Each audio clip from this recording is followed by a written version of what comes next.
Hi, David. Thanks for pulling me out of retirement and dragging me into this conversation.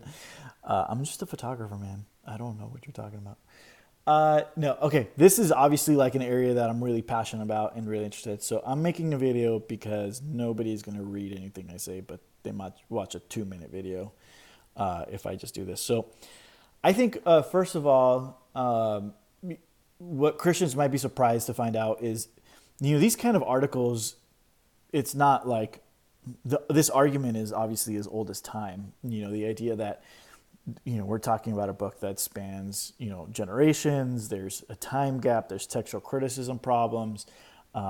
There's famous stories like the woman caught in adultery that are clearly not original to the text.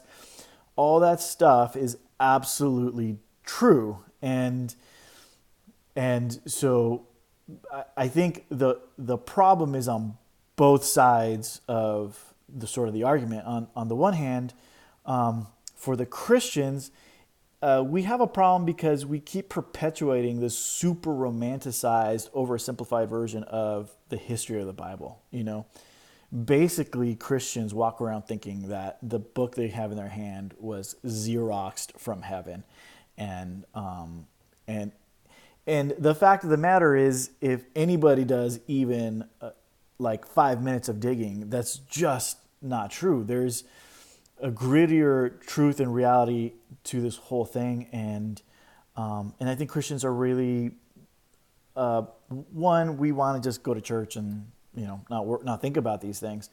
But the other thing is we want to sort of hold on to this romanticized or simplified version of how we got our Bible. And when these articles come out, it always sort of it reveals how absurd it is to continue perpetuating this idea.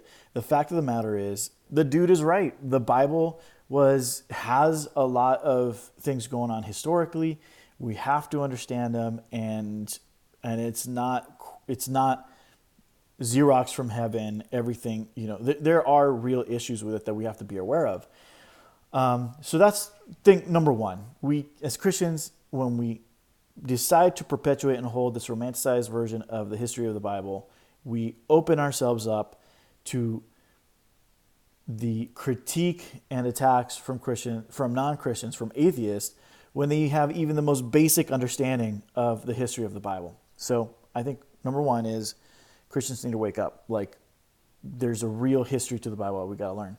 But number two, against the atheists, the idea that all those things add up to proving that the Bible's unreliable is insane. Like, it's beyond absurd, because once you move past whatever wherever the guy who read his stuff, he probably heard it in his undergrad course, like, oh, there's textual critical issues with the Bible. Yes, but if you spend any amount of time looking into them, you realize that if the Bible's unreliable, then there is no historical document that is at all reliable. Because if you were to compare the Bible to any other set of documents, in fact, if you were to take the 10 most important documents in world history, or the 20 most important world documents, they probably, even if you added them all up, they wouldn't get close to the attestation that the New Testament has, for example, or the textual preservation of the Old Testament.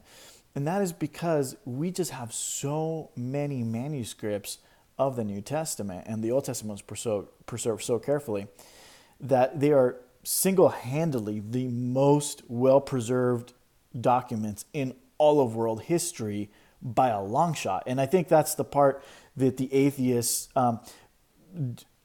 because they can attack Christians on the most basic information, they sort of get a pass to have this really sloppy conclusion after that.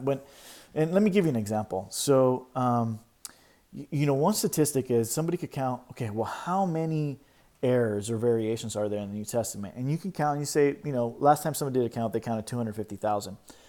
Well, to a Christian or an atheist, that is a staggering number. And so you could say there's 250,000 variants. That's clearly, indicative that this thing's unreliable. But again, this is a good example, because if you just keep digging a little further, you'd understand that that's actually a really good number. 250,000 manuscripts or variants. Variants are counted every single time a variant is attested in any manuscript. So let's say the word "the" is misspelled in John 1:1 or something. Well, there's almost 6,000 New Testament manuscripts. So if the word "the" is misspelled and then it's perpetuated in 5,000 manuscripts, then that one misspelling of the word "the" then technically is 5,000 variants. So the number 250,000 variants, it's indicative of how many manuscripts we actually have. So even though 250,000 seems an exorbitant amount, it's actually not. And when you move past simple misspellings and that sort of thing that are present, sure, misspellings and variants in general add up 250,000. But once you get past simple misspellings or a scribe accidentally skipped a line or skipped a word, you start getting down into variants in the hundreds. And in fact, somebody's done and counted, okay, of how many variants is the meaning of the sentence even changed? And you're talking now, instead of 250, you're talking about 400. That is an extremely small number. And then when you start getting into, well, how many things actually affect the significance of a text, you start talking in double digits. So the problem is, because Christians haven't taken time to move beyond this romanticized idea of where they got their Bible, we're really susceptible to arguments from atheists who know just the basics of the history of the Bible, that there are real text critical issues, there is a time gap, there are transmission issues that we have to know. But if we as Christians were to just sort of jump into it, and if pastors are willing to talk about these things and explain the footnotes that are in your Bible. I bet most people don't know that if they were to turn to John 7:51, they would see a note that says this is not in the earliest manuscripts. Man, if pastors could just explain what that really means and how that's not a horrible, just give them the truth. Granted, it's not the romanticized truth that everybody was hoping for, but once you understand what's really involved, then when the atheist comes and they say, hey, there's an age gap, or there's this textual critical issue with the woman caught in adultery, at least a Christian there can respond and explain why that happened. And usually, those big passages, there's a paper trail, and scholars have discovered why and how that got in there in the first place, so that they're easy to explain. And there's not that many, so most Christians could probably even memorize the four really big ones, with the ending of Mark, the woman taken adultery, John 1:5-7, and Acts 8:38. So you could basically memorize those, and when an atheist has a problem, you can really explain the stories to them. So I think, in conclusion, to just summarize, my response to this article is, on the one hand, the atheist is right. The Bible does have a problem, and he has an easy argument to make when Christians have a romanticized, oversimplified idea of how we got our Bible. If Christians are walking around thinking that we have a Xerox copy from heaven and there's no problems whatsoever, then the atheist just has to take, a little course on how to shoot down Christians at his local atheist club, and he's absolutely right. He can do that.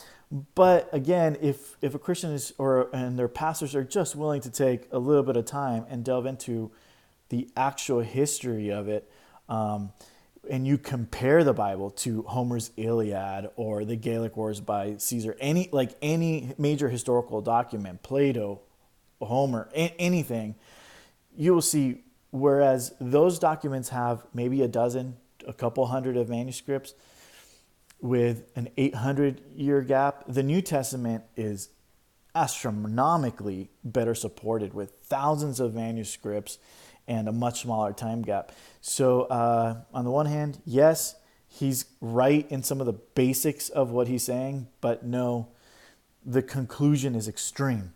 And ultimately, I'm going to blame pastors and Christians, because if we could hold to anything other than the ultra over romanticized, oversimplified version of the history of the Bible, then we'd be smart enough to respond to that and And if we all sort of shared a realistic understanding of the Bible, the atheist would not have anything to say about it.